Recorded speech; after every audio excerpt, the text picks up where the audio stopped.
Olá, seja bem-vindo ao nosso estudo bíblico online. Todas as quintas-feiras, às 8 da noite, nós nos reunimos aqui virtualmente para podermos estudar uma porção, ler uma porção, se alimentar, nos alimentar de uma porção da palavra de Deus. Nós estamos estudando agora os evangelhos de Jesus, né? Os evangelhos que falam a respeito do Mestre Jesus. E escolher Mateus, Marcos e Lucas, os sinóticos, para podermos caminhar com eles. Sinóticos porque são lidos, são escritos da mesma ótica, né? João ele já é escrito de uma perspectiva um pouco diferente. Mas nós estamos caminhando, né, lendo um pouco de um pouco de outro e tentando encaixar a história para que a gente possa tentar situar na história todos ali as informações históricas a respeito do Mestre Jesus relatadas nestes evangelhos. Quando encerrarmos os sinóticos, nós vamos estudar o Evangelho de João, separado.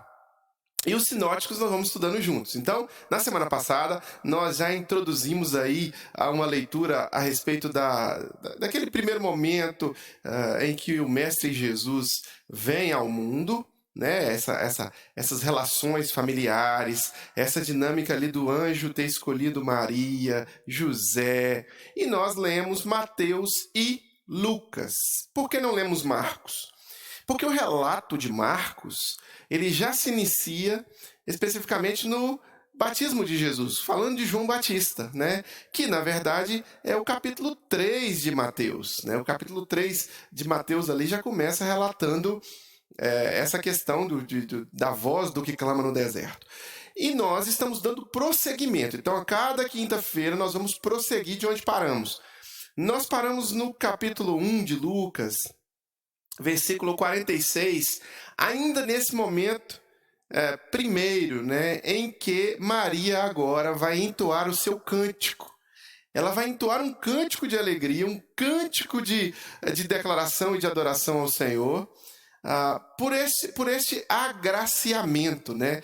Isabel, quando encontra com Maria, diz, salve agraciada. E nós vamos agora ler Lucas, a partir do no capítulo 1, a partir do verso 46. Hoje estaremos mergulhados basicamente em Lucas, porque dos sinóticos, o que nos resta para falar deste primeiro momento, antes do batismo de Jesus, está retratado tudo em Lucas. Lucas, capítulo 1, versículo 46 em diante. Acompanhe comigo. Lucas, capítulo 1, versículo 46 em diante. Então disse Maria, minha alma engrandece ao Senhor, e o meu espírito se alegra em Deus, o meu Salvador, pois atentou para a humildade da sua serva. De agora em diante todas as gerações me chamarão bem-aventurada, pois o Todo-Poderoso fez grandes coisas em meu favor. Santo é o seu nome. A sua misericórdia estende-se aos que o temem. De geração em geração, ele realizou poderosos feitos com o seu braço. Dispersou os que são soberbos no mais íntimo do coração, derrubou governantes dos seus tronos, mas exaltou os humildes, encheu de coisas boas os famintos, mas despediu de mãos vazias os ricos, ajudou a seu servo Israel, lembrando-se da sua misericórdia para com Abraão e seus descendentes para sempre, como dissera aos nossos antepassados. Maria ficou com Isabel cerca de 3 meses e depois voltou para casa. Aqui nós finalizamos esse momento que começamos na semana passada, no estudo de quinta-feira passada. Maria, no encontro com Isabel, faz uma declaração de adoração ao Senhor, em que ela exalta a pessoa do Senhor.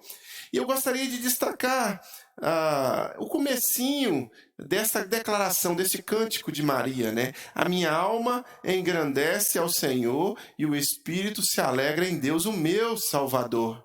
Aqui há duas informações importantes, duas declarações de Maria, uma serva do Senhor, uma mulher que serviu e que serve de inspiração para cristãs, para seguidoras do Senhor Jesus hoje em dia, uma mulher virtuosa.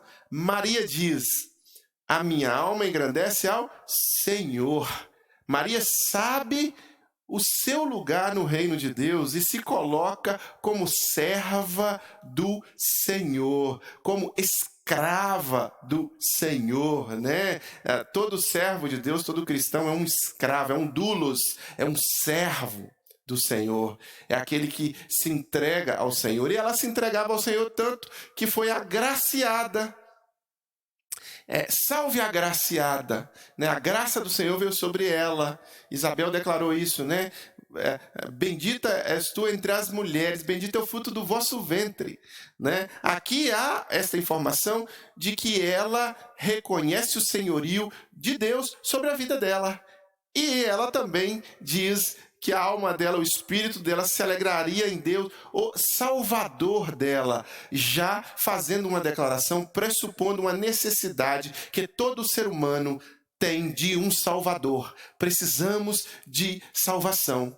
E ela aqui está tendo a responsabilidade e o momento especial de poder declarar ao Senhor que ela se alegrava daquele momento em poder ser um instrumento de Deus para trazer ao mundo o seu Filho, né? O Verbo que se faz carne, Jesus Cristo. E ela faz essa declaração, ela faz esse cântico. E depois o médico Lucas vai dizer, vai retratar para nós, para cada um de nós aqui, o nascimento de João Batista, que já vimos também, de certa forma, mencionado em Mateus, né? Mas que não é detalhado. Aqui Lucas vai detalhar o nascimento de João Batista. Acompanhe comigo. Ao se completar o tempo de Isabel dar à luz, ela teve um filho. Seus vizinhos e parentes ouviram falar da grande misericórdia que o Senhor lhe havia demonstrado e se alegraram com ela. No 8º dia foram circuncidar o menino e queriam dar-lhe o nome do pai, Zacarias, mas sua mãe tomou a palavra e disse: não, ele será chamado João. Disseram-lhe: você não tem nenhum parente com este nome. Então fizeram sinais ao pai do menino para saber como ele queria que a criança se chamasse. Ele pediu uma tabuinha e, para admiração de todos, escreveu o nome dele é João.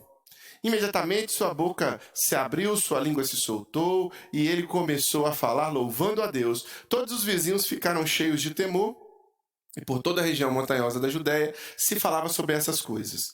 Todos os que ouviam falar disso se perguntavam: o que vai ser este menino? Pois a mão do Senhor estava com ele, né? Já havia ali um burburinho e houve um ato extraordinário, né? Quando Zacarias meio que duvida que a sua esposa ficaria grávida. Ele recebe aí uma mudez, ele fica mudo, né? Ele fica em silêncio. Miraculosamente, ele é tolhido de falar e depois, quando ele declara o nome da criança, ele volta a falar de novo. Nós vimos na semana passada esse pedaço, agora vimos o outro, né? E Zacarias, agora podendo falar, entoa um cântico, né? No versículo 67, acompanhe comigo. Seu pai, Zacarias, foi cheio do Espírito Santo e profetizou: louvado seja o Senhor, o Deus de Israel, porque visitou e redimiu o seu povo. Ele promoveu poderosa salvação para nós na linhagem do seu servo Davi, como falara pelos seus santos profetas na antiguidade, salvando-nos dos nossos inimigos e da mão de todos os que nos odeiam, para mostrar a sua misericórdia aos nossos antepassados e lembrar sua santa aliança, o juramento que fez ao nosso pai Abraão, resgatar-nos da mão dos nossos inimigos, para o servirmos sem medo, em santidade e justiça, diante dele todos os nossos dias. E você, menino, será chamado profeta do Altíssimo, pois irá diante do Senhor, para lhe preparar o caminho, para dar ao seu povo o conhecimento da salvação, mediante o perdão dos pecados, por causa das ternas misericórdias do Senhor, pelas quais do alto nos visitará o sol nascente, para brilhar sobre aqueles que estão vivendo nas trevas e na sombra da morte, e guiar-nos os nossos pés no caminho da paz. E o menino crescia e se fortalecia em espírito, e viveu no deserto até aparecer publicamente a Israel. Aqui há a declaração de Zacarias da grandiosidade do Senhor, do louvor ao Senhor pelo nascimento, pela graça que seria o seu filho. E Isaías fala a respeito de... Isaías, 700 anos antes, fala a respeito do Mestre Jesus. E junto, Isaías menciona também a voz do que clama no deserto, né? O menino que cresce no deserto. João, o Batista, né? Não João o apóstolo, João o Batista. Este João, filho de Zacarias, filho de Isabel, ele é o profeta que traz, que anuncia, que faz uma espécie de abertura inicial para a introdução do ministério de Jesus, do ministério de pregação, do ministério de alcance de pecadores, de Jesus Cristo. Jesus inicia o seu trabalho sendo anunciado por João. É como se fosse um grande show que vai acontecer, né? E aí tem alguém que abre esse show, né? Sempre é assim, tem um show com uma grande estrela e tem uma banda que toca abrindo o show, fazendo uma espécie de aquecimento. Assim é João Batista, ele faz um aquecimento, tanto que as pessoas confundem. As pessoas às vezes acreditam, João ser o verbo encarnado, ser esse Messias, e João diz, não sou eu, né? Não sou digno de amarrar as sandálias do Messias, eu só trago aí, eu só estou abrindo o show dele, mas o show é todo dele, e de fato é assim que acontece. E ele cresce, se fortalece em espírito, se torna um profeta, um pregador, e prega o batismo para o arrependimento, né? Aqui Lucas encerra a informação dele a respeito de João, de João, de Zacarias, Isabel de João, e Lucas traz-nos informação agora a respeito do nascimento do mestre. Mateus, nós lemos na semana passada sobre isso, e agora vamos concluir, encerrando aqui nos sinópticos, o relato dito por Lucas. Capítulo 2, versículo 1 em diante. Naqueles dias, César Augusto publicou um decreto ordenando o recenseamento de todo o Império Romano. Este foi o primeiro recenseamento feito quando Quirino era governador da Síria. E todos iam para a sua cidade natal a fim de alistar-se. Assim José também foi para a cidade de Nazaré, da Galileia, para a Judéia, para Belém, cidade de Davi, porque pertencia à casa e à linhagem de Davi. Ele foi a fim de alistar-se com Maria, que lhe estava prometida em casamento e esperava um filho. Enquanto estavam lá, chegou o tempo de nascer o bebê, e ela deu à luz ao seu primogênito. Envolveu-o em panos e o colocou numa manjedoura, porque não havia lugar para eles na hospedaria. Pois bem, o que nós acompanhamos aqui no relato do médico Lucas, e lemos na semana passada em Mateus, é esse momento inicial, essa abertura sobre a possibilidade de Jesus vir a nascer. O que acontece antes é um grande recenseamento. Jesus não está em Belém, ele não está na Galileia, ali, né, na Judéia, ele não está nessa região. Ele está no Egito. Por que ele está no Egito? Porque o imperador havia mandado matar Jesus. Olha para você ver.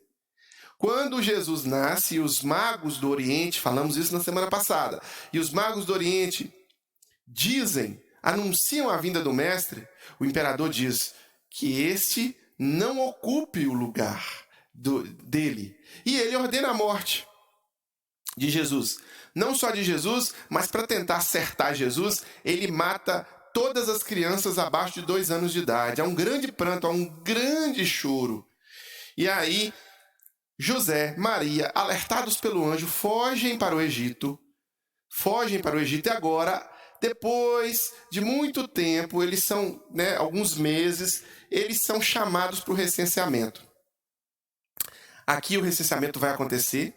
E eles retornam agora sobre outra administração, sobre outros políticos que ocuparam ali o espaço porque os anteriores haviam passado. E agora eles podem voltar tranquilamente, sem serem incomodados, anônimos. Eles voltam para participar do recenseamento, do censo. Versículo 8, continuando na nossa leitura. Havia pastores que estavam nos campos próximos e durante a noite tomavam conta de seus rebanhos. E aconteceu que um anjo do Senhor apareceu-lhes e a glória do Senhor resplandeceu ao redor deles e ficaram aterrorizados. Mas o anjo lhes disse: não tenham medo. Estou lhes trazendo boas novas de grande alegria, que são para todo o povo. Hoje, na cidade de Davi, lhes nasceu o Salvador, que é Cristo, o Senhor. Isso lhes servirá de sinal. Encontrarão o bebê envolto em panos e deitado numa manjedoura. De repente, uma grande multidão do exército celestial apareceu com o anjo, louvando a Deus e dizendo: glória a Deus nas alturas e paz na terra aos homens aos quais ele concede o seu favor. Quando os anjos os deixaram e foram para os céus, os pastores disseram uns aos outros: vamos a Belém e vejamos isso que aconteceu e que o Senhor nos deu a conhecer. Então correram para lá e encontraram Maria e José e o bebê deitado na manjedoura. Depois de o verem, contaram a todos o que lhes fora dito a respeito daquele menino. E todos os que ouviram que os pastores diziam ficaram admirados. Maria, porém, guardava todas essas coisas e sobre elas refletia em seu coração. Os pastores voltaram glorificando e louvando a Deus por tudo o que tinham visto e ouvido, como lhes fora dito, né?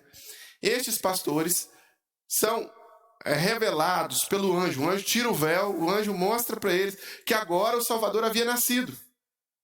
Eles fazem um grande alvoroço, vão até o Salvador. Lembremos-nos que esses pastores são diferentes dos magos do Oriente. Os magos do Oriente, que lemos na semana passada, são outros personagens que viram a estrela e que identificaram a estrela.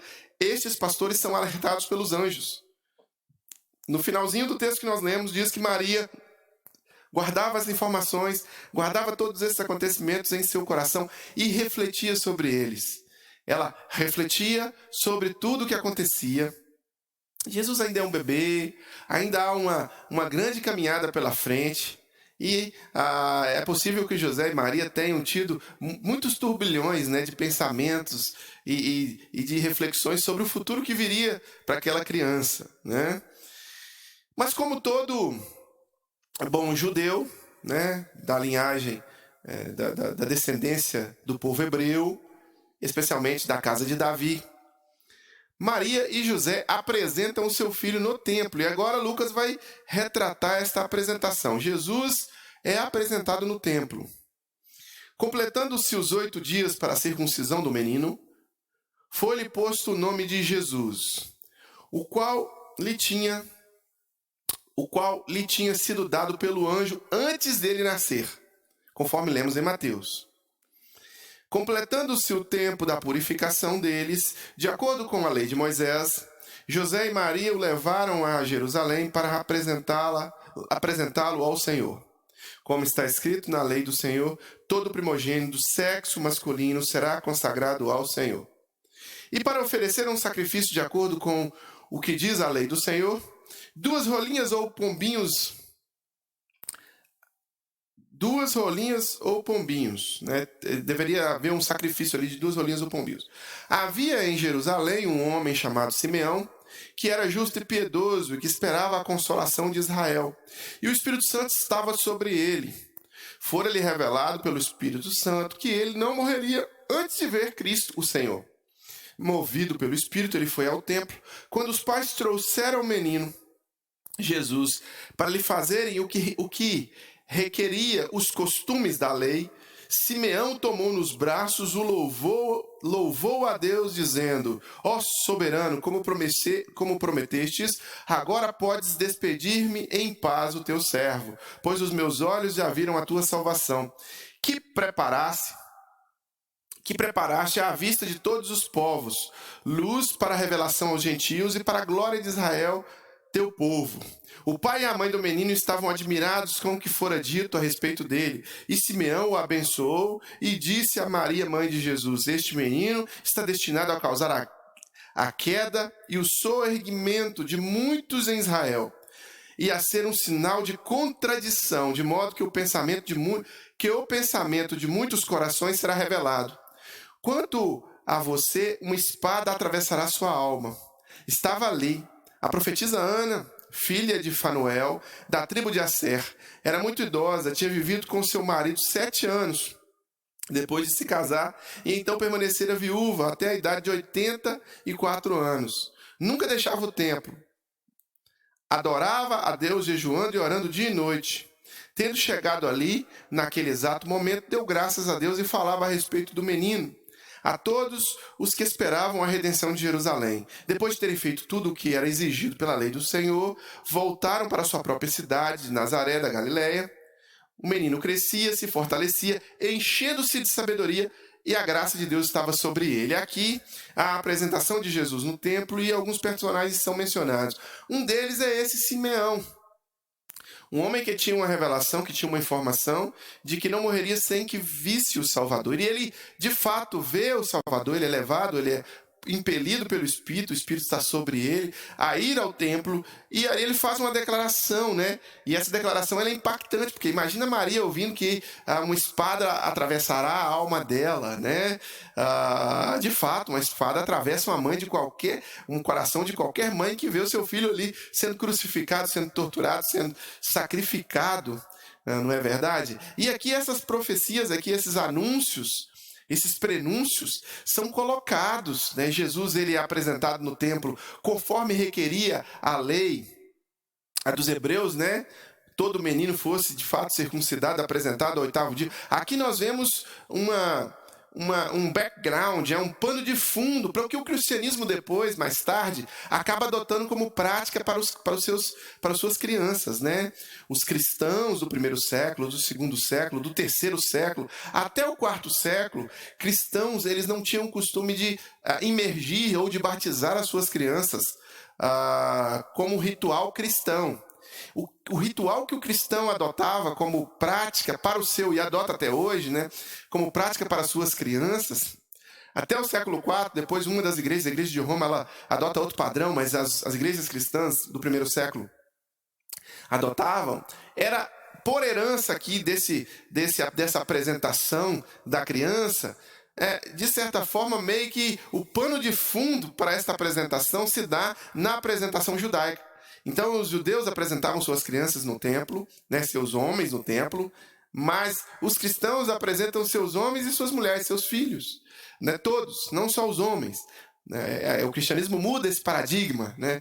Jesus ele mudou muitos paradigmas em relação ao que as mulheres às vezes sofriam naquela época, não eram muito consideradas, e a partir de Jesus há uma consideração um pouco maior, e as coisas vão melhorando a partir de uma cosmovisão cristã que vai se formando e vai trazendo luz, né, para tudo o que se formou, tanto nesses séculos iniciais quanto também agora no mundo mais contemporâneo, mais moderno, né, no mundo ocidental. Mas aqui Jesus está passando pelos momentos iniciais da sua vida. E os rituais religiosos nos momentos iniciais vão acontecendo, né? Um pouquinho mais, um salto um pouco maior, né? Agora não é mais o bebezinho. A gente dá um salto um pouco maior. O menino Jesus no templo. Todos os anos, né? Todos os anos, os seus pais iam a Jerusalém para a festa da Páscoa, como bons religiosos que eram, eles cumpriam os ritos da sua religião. Quando ele completou 12 anos de idade, eles subiram à festa conforme o costume. Terminada a festa, voltando seus pais para casa, o menino Jesus ficou em Jerusalém, sem que eles percebessem. Pensando que ele estava entre os companheiros de viagem, caminharam todo dia. Então começaram a procurá-lo entre os seus parentes e conhecidos. Não o encontrando, voltaram a Jerusalém para procurá-lo. Depois de 3 dias, o encontraram no templo, sentado entre os mestres, ouvindo-os e fazendo-lhes perguntas. Todos os que ouviam ficavam maravilhados com seu entendimento e com suas respostas. Quando seus pais ouviram, ficaram perplexos. Sua mãe lhe disse: Filho, por que você nos fez isso? Seu pai e eu estávamos aflitos à sua procura. Ele perguntou: Por que vocês estavam me procurando? Não sabiam que eu devia estar na casa do meu pai? Mas eles não compreenderam o que lhes dizia. Então foi com eles para Nazaré e era-lhes obediente. Sua mãe, porém, guardava todas essas coisas em seu coração. E Jesus ia crescendo em sabedoria, em estatura e em graça diante de Deus e também dos homens. Olha para você ver o que acontece. Jesus aqui já com 12 anos. O médico Lucas traz-nos muitas informações um pouco mais ricas a respeito desses primeiros momentos de vida de Jesus, né? Nós temos essa apresentação do mestre quando bebê, temos essa experiência do mestre agora com 12 anos, há um salto de informação, né? O mestre, a gente não tem mais detalhes de informação, mas nessa experiência com 12 anos, o mestre ele está cumprindo ali os rituais religiosos, óbvio, ele estava dentro de uma cultura, dentro de uma estrutura, dentro de um momento histórico específico. E esse momento histórico específico anunciava a vinda de um Messias. Ele era o Messias. E ele está, o Deus encarnado, o verbo que se faz carne, ele está vivendo dentro da história. Então, não dá para tirar Jesus da história. Então, ele teve que viver dentro da história. Deus se fez homem. E ele passou por todos os processos humanos, né?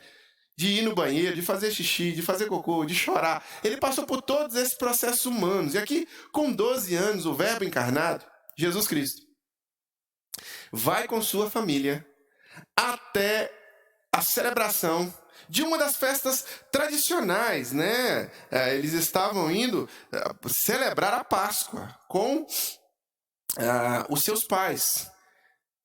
Tradicionalmente, o povo judeu sempre valorizou as suas festas sagradas, né? As suas festas tradicionais. E aqui há uma dessas festas, a festa da Páscoa, instituída por Moisés, quando Moisés faz ali a lembrança do livramento do Egito, né? A Páscoa, ou o Pessá, né? A Páscoa, o passar por cima, tem a ver com o livramento que Deus deu para os primogênitos, para as famílias do povo hebreu que estavam escravas em Israel, né? No Egito, perdão.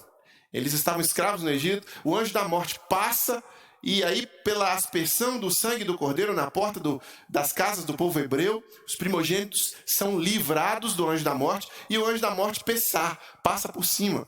E aqui Jesus está celebrando agora, com 12 anos, com os seus pais, celebrando esse momento. Celebrando esse momento de Páscoa. Quando acaba esta festa, todos retornam.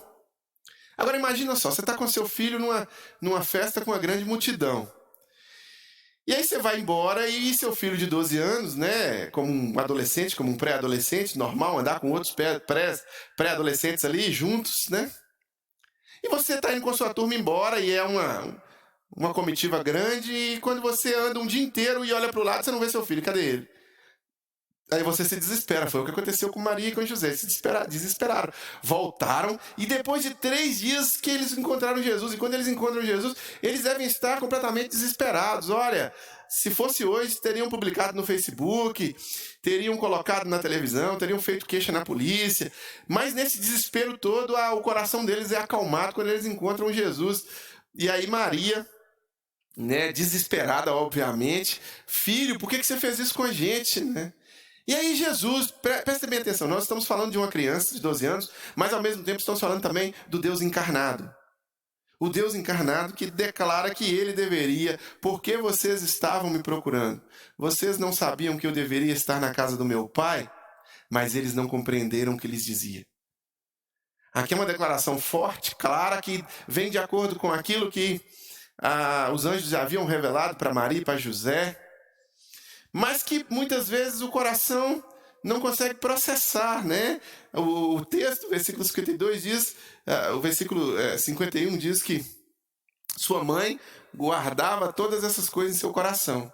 Ela guardava essas informações, ela tinha tido a revelação do anjo, ela tinha, sabe, de uma forma muito especial sido escolhida. E aí agora o mestre começa, de certa forma, despontar para sobre quem ele de fato era.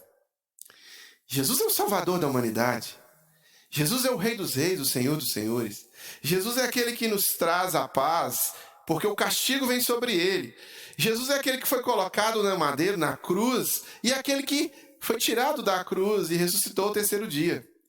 Ele cumpre o seu propósito, ele cumpre o propósito divino na vida da humanidade, dando-nos uma oportunidade de regeneração, salvação, transformação. E aqui o que acontece é que Jesus começa a declarar o seu propósito e quem ele é para aquelas pessoas que estão ao redor dele. O burburinho e o bochicho já aconteciam, todos já sabiam que aquele menino era especial, que João Batista era especial, que Jesus era especial. Mas as coisas precisavam se cumprir paulatinamente, progressivamente. Ele precisava crescer. E o menino crescia e se fortalecia. E a graça do Senhor mantinha ele se enchendo de sabedoria, né? E aqui ele declara: estou na casa do meu pai. Talvez isso fosse uma grande blasfêmia para muitos daqueles religiosos que estavam ali. E os religiosos também ficaram muito inculcados com a autoridade, a sabedoria daquele menino de 12 anos, daquele pré-adolescente. E agora esse pré-adolescente começa a se revelar quem ele de fato é. O que ele de fato deveria fazer, né? As coisas estão se cumprindo. No capítulo 3 de Lucas e voltando em Mateus e Marcos, na semana que vem, nós veremos João Batista anunciando, preparando o caminho.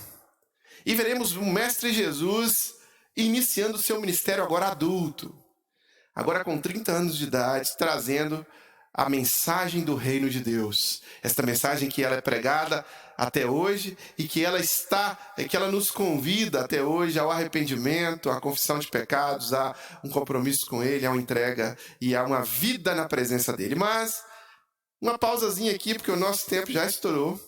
Semana que vem, prosseguiremos. E antes de orar, né? Antes de agradecer a Deus por esse tempo aqui de hoje, por esses passos que nós demos hoje, eu quero encorajar você a fazer-nos uma visita. Se você está na Grande Belo Horizonte, nós estamos na Avenida Dom José Gaspar, número 185, no bairro Coração Eucarístico. Venha nos visitar. Nos reunimos todos os domingos às 18 horas. Você também pode fazer uma oferta financeira. Olha, pastor, eu estou sendo abençoado, quero cooperar financeiramente com essa igreja. Quero dar uma oferta, quero dar um dízimo.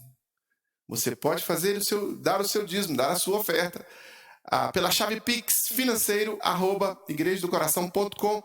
Pode também fazer uma TED, fazer uma transferência bancária. Está na sua tela as informações. Ou pode ir até a agência bancária e fazer um depósito. As informações estão todas na sua tela aí. Semana que vem, quinta-feira, voltamos a nos ver aqui neste ponto que paramos, estudando sobre a vida do Mestre Jesus na perspectiva de Mateus, Marcos e Lucas. Vamos orar? Pai, em nome de Jesus, pedimos a Tua bênção. Pedimos que o Senhor seja sobre as nossas vidas, que o Senhor nos abençoe, nos guarde e que o Senhor, Deus, faça nascer em nós cada vez mais um desejo incessante e uma sede pela Tua palavra. Obrigado por esses momentos em que aprendemos aqui agora. Obrigado pela vida do Mestre Jesus. Obrigado porque Jesus veio para nos salvar. E esta salvação está acessível a todos nós. Esta parte da história que nós lemos aqui. Somos gratos porque hoje podemos receber do Teu Espírito um pouco desta parte nos nossos corações e aumentar um pouco o nosso conhecimento sobre este momento da vida do Mestre Jesus. Eu peço que o Senhor abençoe agora, meu Deus, a vida dessa pessoa que nos acompanha. Que o Senhor o abençoe, que o Senhor o guarde, que o Senhor seja com esta família, que o Senhor abençoe esta família, que o Senhor guarde esta família na Tua presença. Em nome de Jesus. Amém e amém. Que Deus te abençoe, que Deus esteja com você. Até nosso próximo encontro.